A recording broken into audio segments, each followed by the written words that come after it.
So this happened, and then this, and then this happened, and then the shit really hit the fan. Progressive America last night lost it in a way I haven't seen happen in pretty much since the election.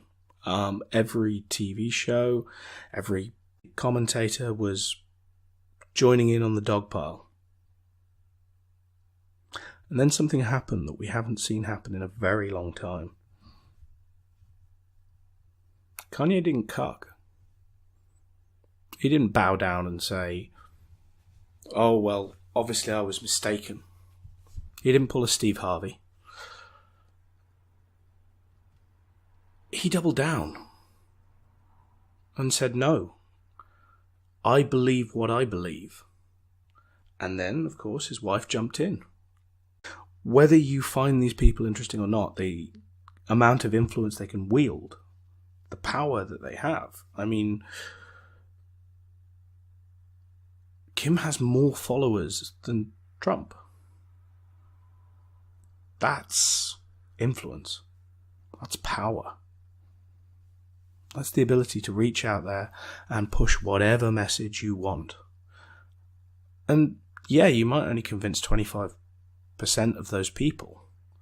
But when you're talking about 27 million people, that's a lot. That's a swung election. And this is what people are going to have to come to terms with to a certain extent, because you find yourselves right now at a crossroads. You have a choice. The Democrats are more than happy to keep appealing to the Gibbs and the open borders crowd.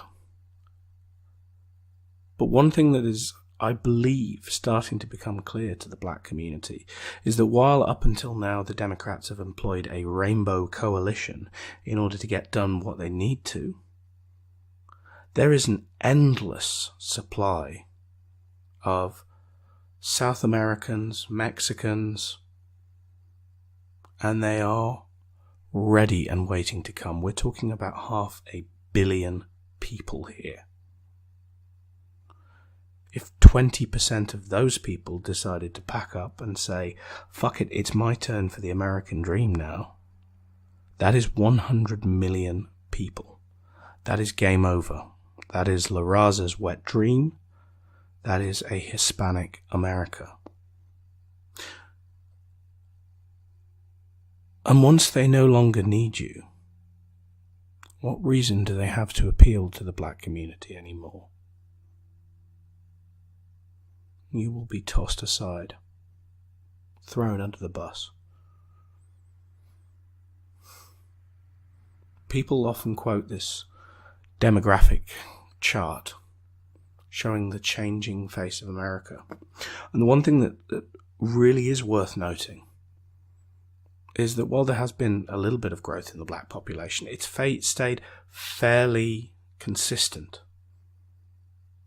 In the 100 years between 1960 and 2060, it is projected to go from 10% in 1960 to 13% by 2060. In the time between 2010 and 2060, the Hispanic population is projected to grow from 16% to 31% of the population. And that is based on current trends. You get a single term Democrat president and Democrat Congress that decides, fuck it, we want to turn on the tap here. You could see that get to 50% by 2050. And then it's time to take stock. And I know a lot of people that consider themselves to be on the right wing are leaning towards more white nationalist perspectives. But the reality of the situation is, within a few years, you're going to be less than 50% of the population. Now, if you can form alliances You can bring people in. And yeah, and there are always going to be that section of the black community that only cares about the Gibbs. There's a section of the white community that only cares about the Gibbs. The thing that people forget when they talk about the bell curve is that there's a point at which it crosses, which means there's a significant portion of black people that are actually smarter than a significant portion of white people. So you can talk about superiority all you want. The reality of the situation is there is an untapped marketplace there.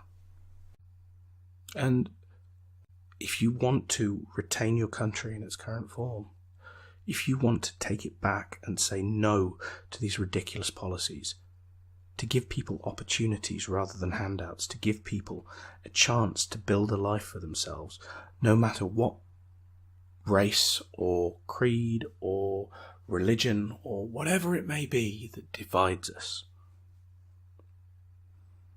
Kanye's not talking about progressivism. He's talking about coming back to a collective identity, to a sense of family, a sense of national unity. And as fun as these trench war partisan politics are, at some point the country's got to get back to normal, otherwise you are looking at a civil war.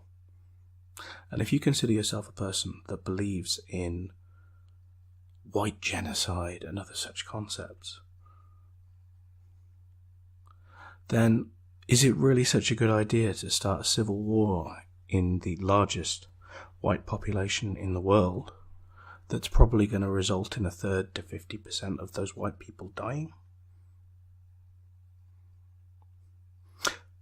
You see, the one thing that nobody seems to be capable of right now is understanding, at least on our side, common ground, common requirements, the ability to push policy perspectives that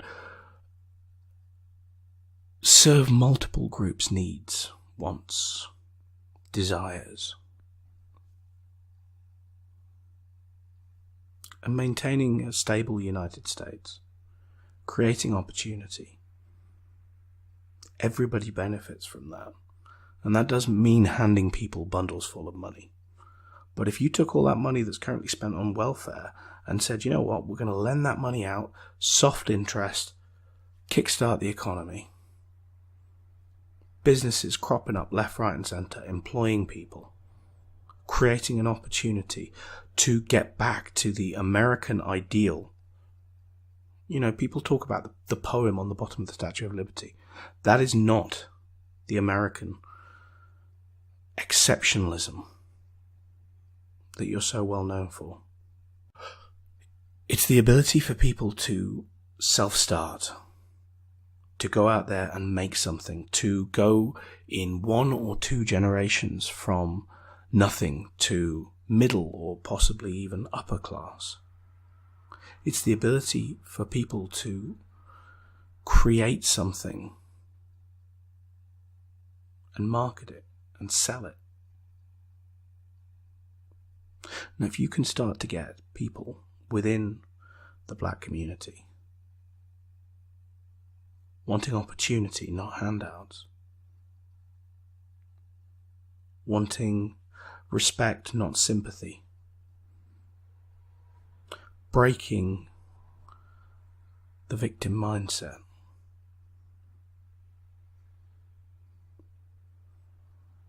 God help the Democrats. It'd destroy them. And you can talk about what ethno-states and all this sort of stuff. Well, sure. Work it out once you've solved the problem with the southern border. It was always a part of the plan. We take the White House first, then we take the Senate back.